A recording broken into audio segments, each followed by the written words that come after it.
1987 සිට නව්‍යකරණයෙන් ශ්‍රී ලාංකේය බැංකු ක්ෂේත්‍රයේ පෙරලියක් සිදු කළ අභිමානවත් 30 වසරක සැමරුම සම්පත් බැංකුව හෙට දින එළිය කරයි. In your headlines tonight, severe inconveniences caused to the public due to doctors' strike. First at 9. This is Other Derana 24/7. Government decides to take over Neville Fernando Hospital under Health Ministry. Vimal Veeravansa finally gets bail. Terror attack on Sweden. Russia condemns US strike against Syria.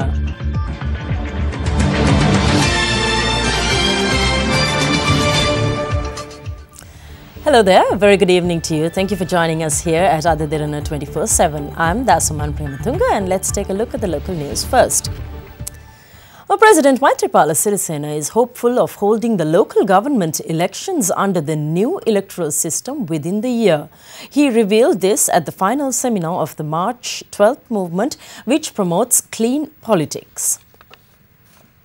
I consider the most anticipated local government electoral system as a victory of the people. Preferential voting system degraded the political culture of our country. It betrayed the trust and hopes of the public towards the politician. The repercussions of the failure by the previous delimitation committee to complete the process independently are still felt today, and it resulted in the postponement of local government elections. This led to the appointment of a new delimitation committee. There are different opinion and criticism regarding the decisions of this delimitation report. I, however, see this as a point of transformation, irrespective of criticism. Therefore, I believe we would be able to hold local government elections under the new electoral system within a year.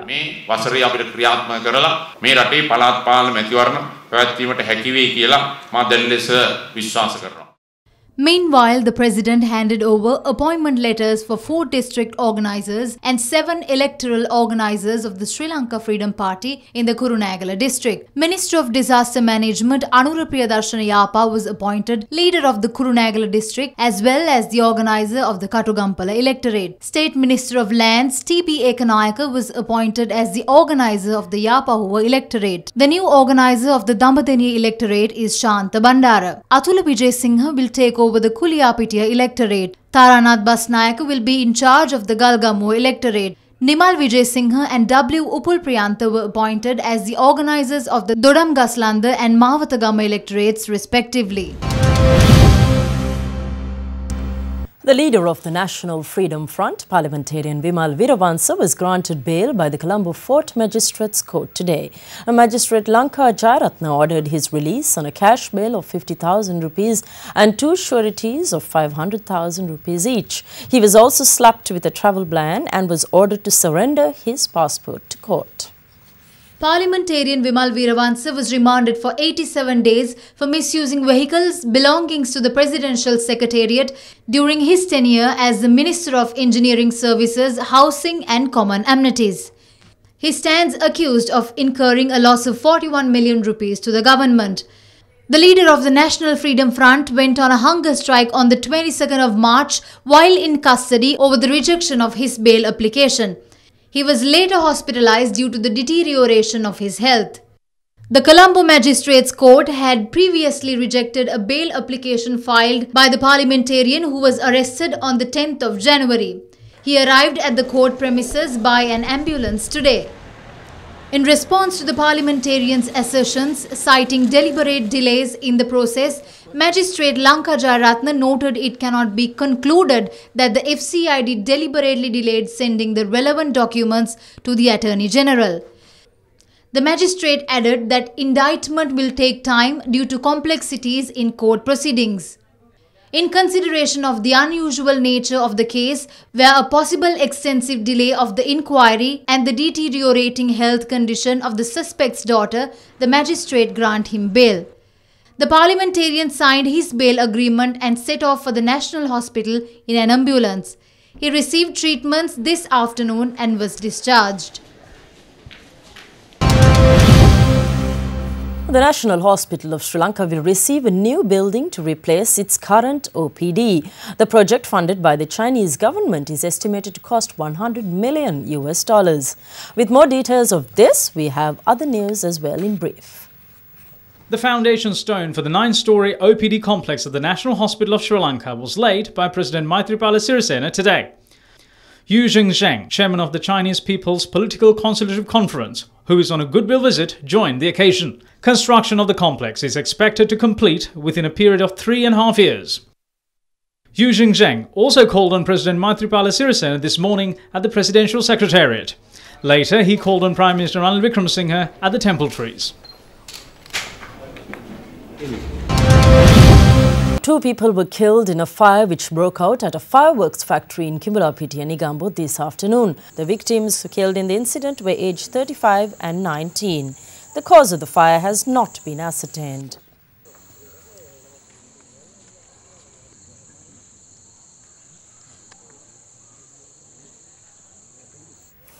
And the very controversial item is very much in the news tonight. The government proposes to bring the Neville Fernando Teaching Hospital under the Ministry of Health. Now, declaring its position regarding this item issue, the government revealed several decisions it has taken subject to the judgment of the Court of Appeal and the Supreme Court. In a communique issued by the Acting Secretary of the Ministry of Higher Education, the government proposes CITEM students who have already passed the final MBBS exam to be given a further period of clinical training in surgery, medicine, gynecology, obstetrics, psychiatry and pediatrics at the Homagama and Avisavilla hospitals. Subsequent to this training, candidates will undergo a mandatory examination conducted for granting provisional registration under joint supervision of Sri Lanka Medical Council and the University Grants Commission. The Health Ministry will also gazette the minimum standards for medical education in Sri Lanka, submitted by the Sri Lanka Medical Council with the approval of the Attorney General. Furthermore, the Ministry of Health will initiate proceedings to bring the Neville Fernando Teaching Hospital under its purview. It will continue to run as a teaching hospital. Now, in the face of the island-wide trade union action and protest rallies, the Neville Fernando Teaching Hospital today offered services free of charge to the general public. Distribution of medicines, admission of patients as well as treatment were conducted free of charge. Patients affected by the strike at hospitals island-wide were able to obtain free medical advice and treatment at the Dr. Neville Fernando Teaching Hospital. All treatments are free. I did not spend any money at all. Everyone treated me well, including the doctors.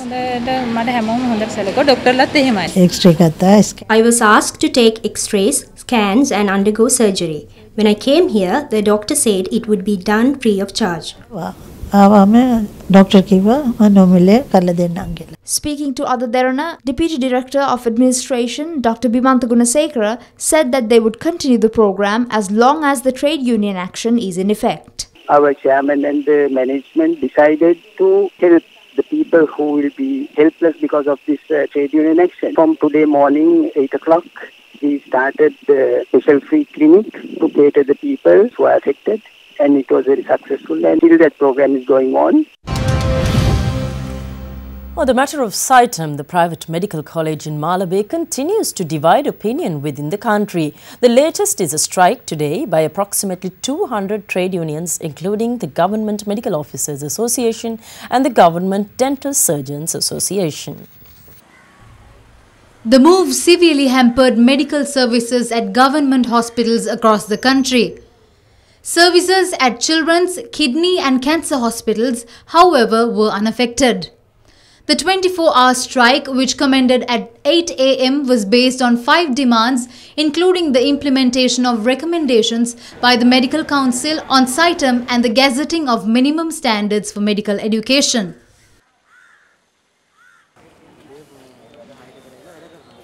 In solidarity of the trade union action, the Colombo South Teaching Hospital in Kalubowila refused services at the OPD section and in the clinics.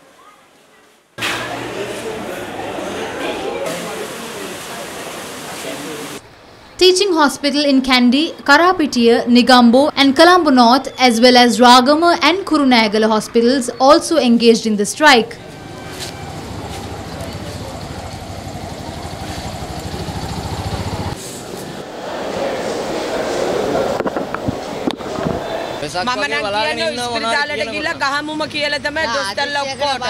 Polonnaruwa Hospital also joined in the strike against Saitam. Journalists, however, were denied coverage of the trade union action. Journalists staged a silent protest to express their displeasure at the hospital premises. Meanwhile, Sri Lanka Postal Services Union and Government Printing Workers Association obtained signatures for a public petition against Saitam. It was worked off at the Central Mail Exchange and Government Press, respectively. The Parents Association of the Saitam also convened a media briefing today. If there were protests against the institute back in 2009 and 2010, the institute would have been closed and we would not have enrolled our children at Saitam. Where was the legislature back then? They protest after 7 years. We have a problem with the actions of the Ministers of Health and Higher Education. Convening a media briefing today, the GMOA warned if their demands on Saitam are not met, they will move for another strike incorporating all sectors. We will not endanger the lives of patients over this trade union action. The public were meanwhile severely inconvenienced due to the protest demonstration organised by the GMOA in line with their trade union action. Now, vehicular traffic stretching from great distances could be witnessed. It left thousands of public stranded in the searing heat without being able to report for work on time.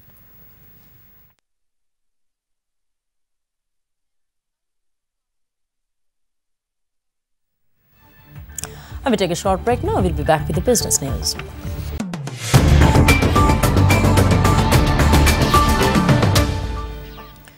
Welcome back, and in good news for consumers, rice and essential commodities will be sold at a minimum price ahead of the festive season. The Minister of Finance, Ravi Karunanayake, made the revelation during an inspection tour of the retail and wholesale distributors of Colombo Wholesale Market in Peta.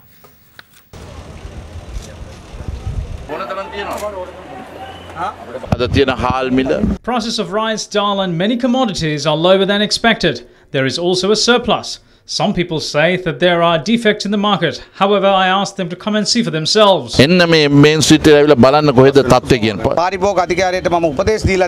asked the Consumer Affairs Authority to take necessary action against people who sell the goods at a higher price. The Colombo Bourse gained ground for the 9th straight day in a session dominated by premier blue chip John Keel's holdings. Now, foreign investors closed the session as net buyers with a net foreign inflow of 1 billion rupees. For more details, we have R.N. Sivanandan from the Colombo Stock Exchange. The benchmark all-share price index gained 42.9 points to close at 6,292.94. While the S&P Sri Lanka 20 index gained 31.65 points to close at 3,581.63. The turnover was 2,035.29 million rupees.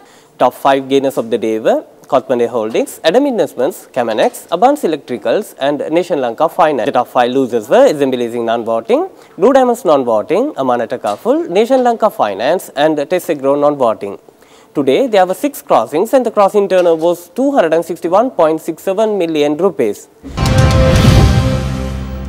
And for a detailed picture of how the markets performed during the week, here's Lakshmi Pyumika from NDB Securities with our weekly review.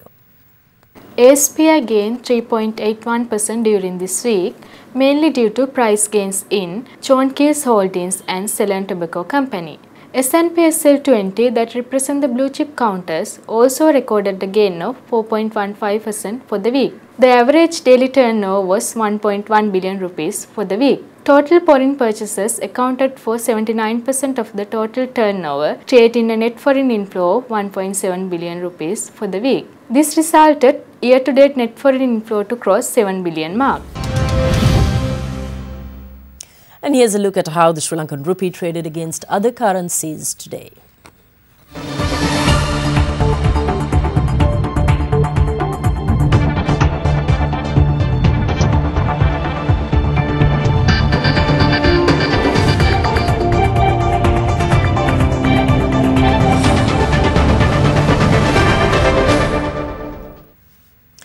Now, tea prices continue to rise in March this year, with the Colombo auction recording the highest average.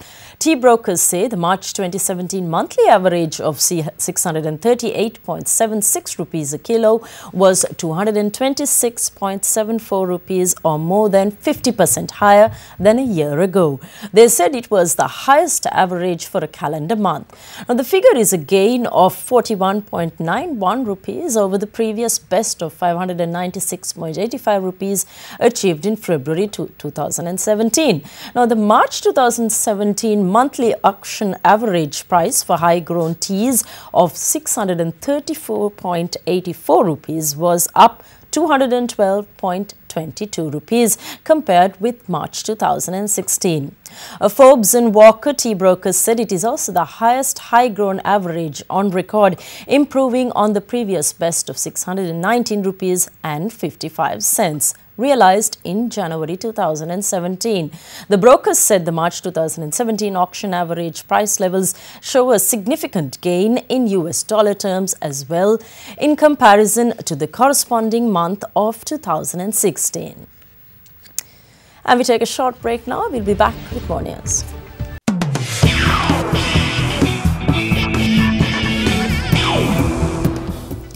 Welcome back, and in sports news, it's cricket. The rising Pune Super Giants put up a great show in the IPL last night at the Maharashtra Stadium with a thrilling chase against the two-time champions Mumbai Indians. The Super Giants won the match by 6 wickets. Two big teams that meet. Steve Smith. Batting first, the Mumbai Indians scored a total of 184 for the loss of 8 wickets. Joss Butler was the top scorer for Mumbai with 38 of 19 deliveries. A belligerent Hardik Pandya sent the ball into the crowd, smashing a 15-ball 35.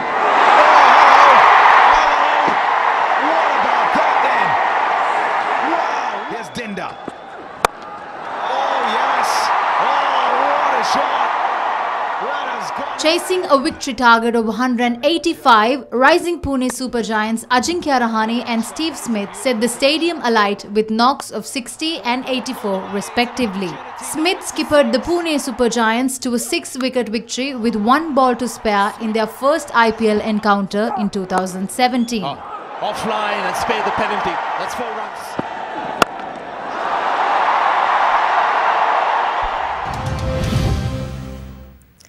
In tennis news, Caroline Wozniacki outlasted Anastasia Rodionova yesterday to secure a berth in the quarterfinals of the Volvo Car Open 2017. The match was played in the Volvo Car Stadium in South Carolina. Caroline Wozniacki is doing double duty at the Volvo. After polishing off unseeded Annika Beck of Germany 7-5-6-1 at midday, Wozniacki came back under the lights and ended the dreams of world number 669, Rodionova.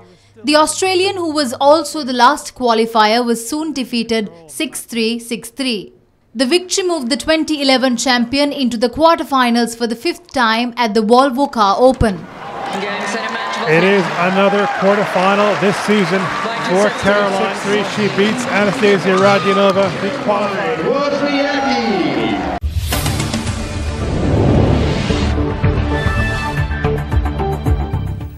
Welcome back. And in international news, an act of terror in at least 3 people were killed and several others were injured when a truck drove into pedestrians on a street and rammed into a department store in central Stockholm today.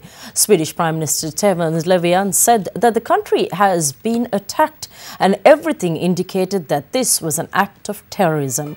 1 person has been arrested in connection with the attack and security services are investigating whether more were involved.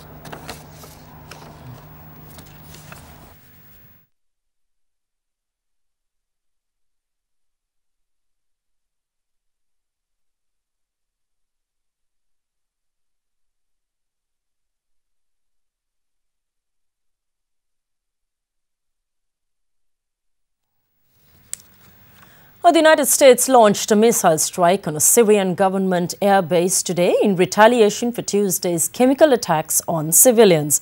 The move has caused an international stir, with Syrian President Bashar al-Assad's most important backer, Russia, condemning the attack.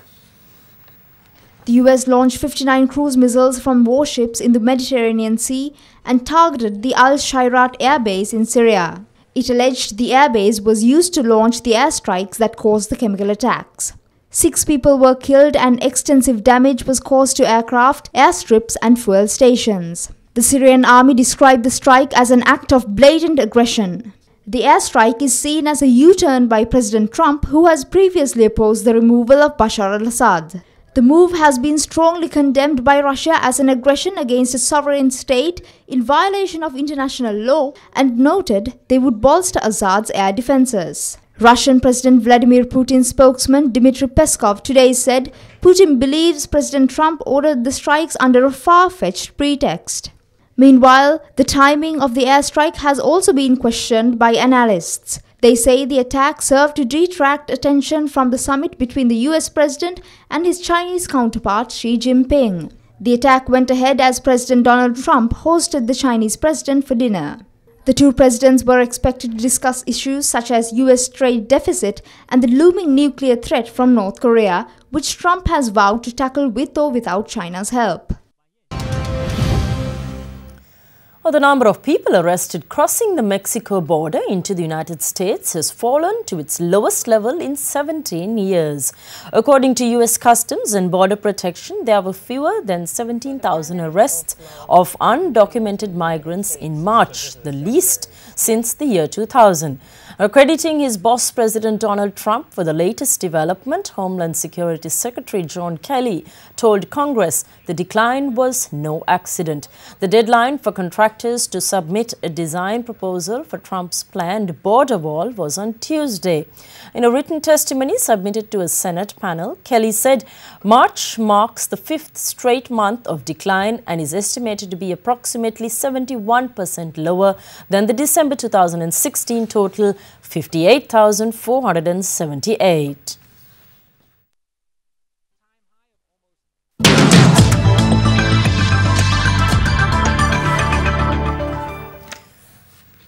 And taking a look at your weather forecast now, showers or thunder showers will occur at several places in the western and Sabaragamuwa provinces tomorrow. In the Galle and Mathura districts are expected to have light showers in the afternoon, and a few showers can also be expected in the western, southern coastal areas during the morning.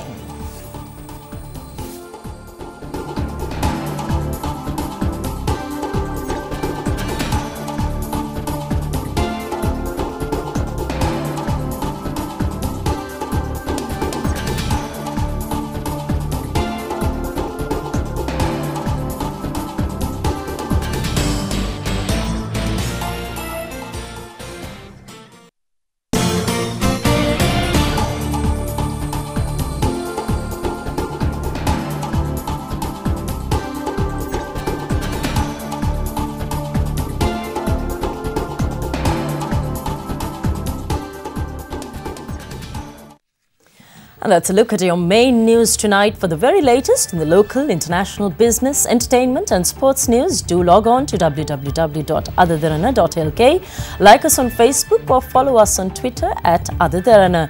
And while I wish you a wonderful, long and relaxed weekend, before we go, we'd like to leave you with the footage of one of Sri Lanka's ancient martial arts, Angampora. Do enjoy. Good night.